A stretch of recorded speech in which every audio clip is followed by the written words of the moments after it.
Day 1 ng tanim nating ampalaya. Yan, maganda. Hindi na masyadong nalanta dahil makulimlim lang kanina. Salamat. Thank you Lord. Pero mas maganda sana kung umulan. Day 1.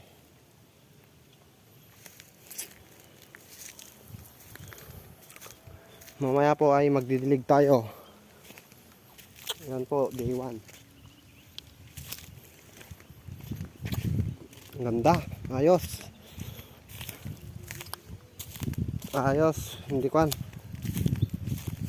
hindi nalanta tong ating mga tanim, mga pananim.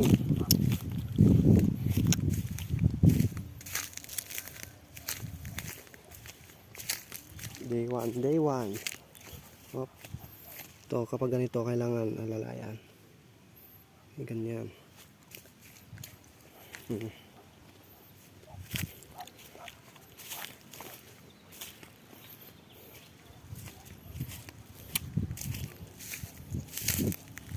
Oh, patang lain ito.